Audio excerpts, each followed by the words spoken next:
ఓం సాయిరామ్ శ్రీమాత్రే నమః. అమ్మ బిడ్డలందరికీ నమస్కారం ఫ్రెండ్స్. ఎలా ఉన్నారండి? ఏం చేస్తున్నారు? అందరూ బాగున్నారు కదూ? మన అమ్మ దయ వలన అందరూ బాగున్నారని, బాగుండాలని మనస్ఫూర్తిగా అమ్మవారిని కోరుకుంటూ, అమ్మవారి కృప కరుణ కటాక్షములు మనందరిపైన నిండుగా మెండుగా ఉండాలి అని మనస్ఫూర్తిగా మన తల్లిని కోరుకుంటూ, ఈరోజు మీరందరూ కూడా సంతోషంగా క్షేమంగా ఆరోగ్యంగా ఉండాలి అని, అమ్మవారి యొక్క ఆశీస్సులు మనపై ఎప్పుడు ఉండాలని మనస్ఫూర్తిగా తల్లిని వేడుకుంటూ ఈరోజు వీడియో అయితే మొదలు పెడుతూ ఉన్నాను. ఈరోజు వీడియోలో అమ్మవారి సందేశం ఏమిటో తెలుసుకుందామండి. అంతకంటే ముందుగా మన ఛానల్ కొత్తగా ఎవరైతే కనుక చూస్తూ ఉన్నారో ఛానల్ సబ్స్క్రైబ్ చేసుకుని, మీకు వీడియో నచ్చినట్లయితే చిన్న లైక్ ఇచ్చి సపోర్ట్ చేయండి ఫ్రెండ్స్. ఈరోజు అమ్మవారు మనకు ఒక మంచి సందేశం అయితే తెలియజేయబోతున్నారు. ఈ సందేశం ద్వారా మనకు అంటే మన జీవితంలో మనం దేని గురించి బాధపడుతున్నామో కానీ, లేదంటే ఏదైనా ఒక కోరిక నెరవేరడం లేదని దీనాతి దీనంగా ఎక్కువగా ఆ కోరిక పట్ల నిరాశ చెందుతూ ఉన్నా కానీ, అలాంటి వారి పట్ల అమ్మవారు ఏదో ఒక సందేశాన్ని అంటే ఒక వ్యక్తి ద్వారా కానీ, లేదంటే ఏదైనా మనకు తోచిన విధంగా అంటే అమ్మవారిని నమ్ముకున్న ప్రతి ఒక్కరికి కూడా అమ్మవారు ఏదో ఒక సందేశాన్ని లేదంటే ఒక మంచి వ్యక్తి ద్వారా మనకు మంచి మాటలను చెప్పడం కానీ ఇలాంటివి చేస్తూ ఉన్నారు ఫ్రెండ్స్. కనుక అమ్మవారు మనకు ఒక మంచి సందేశాన్ని మన చెవిన పడే విధంగా చేశారు అంటే మనకు ఖచ్చితంగా ధైర్యం ఇచ్చేందుకు అమ్మవారు ప్రోత్సహిస్తున్నారని అర్థం. మరి ఈరోజు అమ్మవారి సందేశాన్ని తెలుసుకుందామండి. చాలామందికి ఎన్నో సమస్యలు, ఇబ్బందులు, అలాగే కష్టాలు ఇవన్నీ కూడా ఒక్కసారిగా మీద పడినప్పుడు ఏమి చేయాలో అర్థం కాక ఎక్కడెక్కడో ఏవేవో ఎవరు ఏది చెప్తే అది చేసి నిరాశ చెందినవారు, అలాంటి వారు అమ్మవారి ఆశీస్సులతో ఖచ్చితంగా ఈ సందేశం అనేది మీ చెవిన పడింది అంటే ఏ సమస్య గురించి అయితే ఎక్కువగా బాధపడుతూ ఉన్నారో ఆ సమస్యకు తగినటువంటి పరిష్కార మార్గాన్ని అమ్మవారి సందేశం ద్వారా మీకు శాశ్వతమైనటువంటి ఒక చక్కని పరిష్కార మార్గాన్ని చక్కగా తెలియజేస్తూ ఉన్నారని చాలామంది చాలా కామెంట్స్ రూపంలో తెలియజేస్తూ ఉన్నారు ఫ్రెండ్స్. ధన్యవాదములండి. ఇప్పుడు అమ్మవారి సందేశం గురించి తప్పకుండా తెలుసుకుందాం. బిడ్డ, ఈ నెలలోనే నీకు గొప్ప శుభవార్తతో నీ ఇంటికి నేను రాబోతున్నాను. ఇక నీ జీవితంలో గొప్ప మార్పు రాబోతుంది. ఇదిగో ఇప్పుడే ఈ క్షణమే నేను చెప్పే మాటలను పూర్తిగా ఆలకించిన తరువాత నేను దేని గురించి చెబుతున్నాను అనేది నీకు చాలా బాగా అర్థమవుతుంది. చూడు తల్లి, విసిగి వేసారిపోయి ఉన్నావు. జీవితంలో ఏది దక్కినవన్నీ కూడా ఇప్పటి వరకు చేజార్చుకుని చాలా అంటే చాలా బాధపడుతూ ఉన్నావు. అసలు ఏం చేయాలో కూడా అర్థం కానటువంటి పరిస్థితుల్లో ఉండిపోయావు. ప్రశ్నించకుండా నీకు నువ్వే మౌనంగా ఉండడం అలవాటు చేసుకున్నావు. అంటే నీ జీవితం పట్ల నువ్వు విరక్తితోనో, లేదంటే నీ చుట్టూ ఉన్నవారు మోసం చేశారనో, లేదంటే భగవంతుడే నీకు ఏ సహాయము అందించడం లేదనో, ఇలా ఏమాత్రం కూడా అర్థం కానటువంటి పరిస్థితుల్లో ఎవరినీ కూడా ప్రశ్నించకుండా నీలో నువ్వే మౌనంగా ఉంటూ ఎవ్వరికి కూడా ఏమి మాట్లాడించడానికి కూడా నీ మనసు అంగీకరించడం లేదు కదూ. అంటే సమాజంలోనో లేదంటే నువ్వు ఇప్పటి వరకు చూసినటువంటి ప్రతి ఒక్కటి కూడా ఒక్కొక్కటి నీకు అన్నీ ప్రతికూలతగానే మిగిల్చాయి కదూ. కనుక అనుకూలమైనటువంటి సంఘటనలు కానీ, అనుకూలంగా జరిగేటటువంటి రోజులు కానీ నీకంటూ లేవని చాలా బాధపడిపోతూ ఉన్నావు. ఇక నుండి నీ జీవితంలో గొప్ప మార్పునైతే నేను ప్రసాదించబోతున్నానమ్మా. అంటే ఇన్ని రోజులు మరి ఏం చేశావు అమ్మ? నన్ను దుర్గమ్మ చూడు, ఒక్కసారి జీవితంలో ఒక్కొక్క కర్మఫలాలు ఇలా ఉంటాయి తల్లి. ఆ కర్మ ఫలితాలు పూర్తిగా అనేదే భగవంతుడి యొక్క సహకారం నీకు లభించదమ్మా. ఒక్కొక్కసారి లభించినప్పటికీ కూడా భగవంతుడు కూడా ఏమి చేయలేనటువంటి పరిస్థితుల్లో ఉంటాడు. అంటే భగవంతుడే కర్మను ప్రతిసారి అనుభవించిన వాడే కనుక కర్మకు అందరూ కట్టుబడి ఉండాల్సిందే బిడ్డ. కనుక నీ కర్మ ఫలితాన్ని కూడా నువ్వు పూర్తిగా అనుభవించిన రోజునే జీవితంలో నీకంటూ ముఖ్యమైనటువంటి మంచి రోజులు తప్పకుండా వస్తాయి.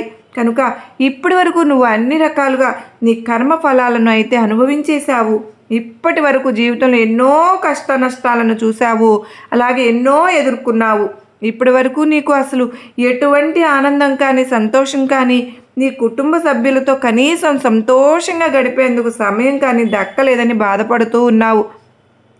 కనీసం నీ బిడ్డలతో కూడా సంతోషంగా గడిపినటువంటి రోజులు కూడా చాలా తక్కువే. అంటే ఆర్థికంగా కావచ్చు, లేదా ఇక దేని గురించి అయినా సరే కానీ ప్రశాంతమైనటువంటి జీవితం లేక నరక యాతన చూస్తూ ఉన్నావుగా. నీ కన్నా నేను నమ్ముకున్న నా బిడ్డలను నేను అన్యాయం చేయను తల్లి. నీ దుర్గమ్మ నిన్ను నీ జీవితంలో మంచి రోజులు నేను పెట్టబోతున్నాను. అది కూడా కొంత అంటే ఎంతో నాకు ఇష్టమైనటువంటి శుక్రవారం రోజున నీ మనసులో ఉన్నటువంటి కోరికను ఇప్పటి వరకు నెరవేర్చలేదనే బాధ నాకు కూడా ఉంది తల్లి. కనుక నా శుక్రవారం రోజున నీకు నీ జీవితంలో గొప్ప మార్పు వచ్చేలా స్వయాన నేనే నీ ఇంటికి రాబోతున్నాను తల్లి. రావడమే కాదమ్మా, నీ చేతులతో నువ్వు చేసినటువంటి ప్రసాదాన్ని కూడా స్వీకరిస్తాను. చూడు, తీపిని సిద్ధంగా ఉంచుకో. శుక్రవారం రోజున నీ ఇంటి గుమ్మం ముందు ఖచ్చితంగా నీ తల్లి దుర్గమ్మ నిలిచి ఉంటాను. నీకు కావలసినటువంటి సంతోషాన్ని అయితే, నీ జీవితంలో దేని గురించి అయితే బాధపడుతూ దిగాలు చెందుతూ ఉన్నావు అవన్నీ కూడా పూర్తిగా నీకు అందించే బాధ్యత తీసుకోబోతున్నాను. ఇకనైనా నాపై నమ్మకాన్ని కోల్పోవద్దు. నేను చెప్పే మాటల్లోని అర్థాన్ని ఖచ్చితంగా నువ్వు గ్రహిస్తావని నీ దుర్గమ్మ నీ నుండి ఆశిస్తున్నాను. బిడ్డా, ఇకపై నువ్వు నేను చెప్పే మాటలు అసత్యం లేనే లేదమ్మా. నీకు అలాగే నీ కుటుంబానికి ఏమేమి దక్కాలో అవన్నీ కూడా దక్కేలా నేను చేస్తాను. అలాగే నిన్ను ఎవరైతే బాధకు గురి చేస్తూ ఉన్నారో వారి ఆటలను కూడా కట్టి పెడతానమ్మా. చూడు తల్లి, నువ్వు జీవితంలో పొందలేనటువంటి సంతోషాన్ని నువ్వు పొందేలాగా నీ దుర్గమ్మ నన్ను అనుగ్రహిస్తుందే తప్ప ఈ విధంగా ఉంటుందా అని నువ్వు తప్పకుండా అనుకోలే నేను చేస్తాను. ఏ విషయంలో అయినా సరే, ఏ సమయంలో అయినా సరే, ఏ రోజైనా సరే ఖచ్చితంగా నీకైతే అదృష్టం దక్కేలాగా నీ దుర్గమ్మ గొప్ప వరాన్ని అయితే ఇస్తానని మాత్రం మర్చిపోవద్దు. అయితే నువ్వు అనుకోవచ్చు, తల్లి దుర్గమ్మ ఇది నిజమేనా అని నీ మనసులో అపనమ్మకాన్ని అనుమానాన్ని పెంచుకోవద్దు. ఎందుకంటే ఎవరికైనా సరే కానీ, ఎప్పుడైనా సరే కానీ, ఏ సమయంలో అయినా సరే కానీ వారు ఏదైతే కోరుకున్నారో అది ఖచ్చితంగా జరగాలని ఏమీ ఉండదు కదా. అలాగే జరగకూడదని కూడా ఉండదమ్మా. కనుక వారు చేసుకున్నటువంటి పాప పుణ్యాల ఫలంగానే, వారి కర్మానుసారంగానే ఏదైతే వారు పొందాలని రాసి పెట్టి ఉంటుందో అది తప్పకుండా పొందే తీరుతారు. కానీ వారికి దక్కనిది వారు ఎంత కోరుకున్నా, ఎంత ఎదురు చూసినా కానీ కొన్ని సమయాల్లో వారికి అసలు ఏమాత్రం కూడా వారు పొందేటటువంటి అర్హతను భగవంతుడు ఇవ్వడు. కనుక ఇప్పుడు నీకు ఒక మంచి అర్హత నువ్వు పొందబోతున్నావు అంటే అది కేవలం నువ్వు చేసుకున్నటువంటి పుణ్యం వల్లనే కావచ్చు, లేదంటే నువ్వు చేసినటువంటి కొన్ని మంచి పనులైనా కావచ్చు. నిజం చెప్పాలి అంటే నువ్వు ఎవరిని కూడా బాధ పెట్టే మనస్తత్వం నీది కాదు. అందరితోనూ సమానంగా సఖ్యతగా ప్రేమానురాగాలతో పలుకరిస్తూ అందరూ బాగుండాలి, అందరిలో నేను ఉండాలి అని కోరుకునే మంచి మనిషివి. కనుకనే నీలాంటి వ్యక్తులకు అంతా మంచే జరుగుతుంది. నువ్వు చేసుకున్నటువంటి పూర్వజన్మ కర్మ ఫలాల వలన కొన్ని కష్ట నష్టాలను అయితే చవి చూసావు తల్లి. కానీ ఈ జన్మలో మాత్రం నీకు తెలియక కానీ, ఎవరిని కూడా నువ్వు తెలిసి కానీ బాధ పెట్టిందే లేదు. అందరితో సఖ్యతగా ఉన్నావు. ప్రతి ఒక్కరిలో కూడా భగవంతుడే ఉన్నాడని పరిపూర్ణంగా నమ్మావు. అందరిలోనూ భగవంతుడినే చూస్తూ ఉంటావు. కనుక నీకేదైనా కష్టం అయితే నేను చూస్తూ ఊరుకుంటానా అని ఎలా అనుకున్నావు తల్లి? పరుగున నీ చెంతకు రాను, ప్రతి క్షణం నిన్ను కనిపెట్టుకోను అని ఎందుకు అనుకుంటున్నావు? నువ్వు నన్ను అడిగినటువంటి ప్రతి కోరిక నెరవేర్చడం నాకు పెద్ద పనేమి కాదు తల్లి. కాకపోతే ఆ పని వలన నీకు, అలాగే దానివల్ల ఎదురయ్యేటటువంటి కష్ట నష్టాలు కూడా నువ్వు తెలుసుకోవాలని కొన్నిసార్లు కాలం కూడా నిన్ను పరీక్షకు గురి చేస్తూ ఉంటుందమ్మ. కనుక ఇప్పటి వరకు నువ్వు అన్ని పరీక్షల్లో నువ్వు నెగ్గావు తల్లి. నిజంగా నీ ఓర్పు సహనానికి నీకు కృతజ్ఞతలు తెలియజేస్తున్నాను. నా దారిలో ఎవరైతే నడుచుకుంటారో వారికి నేను అన్ని విధాలుగా నా తరపు నుండి నా సహాయాన్ని తప్పకుండా అందేలాగా నేను చేస్తాను.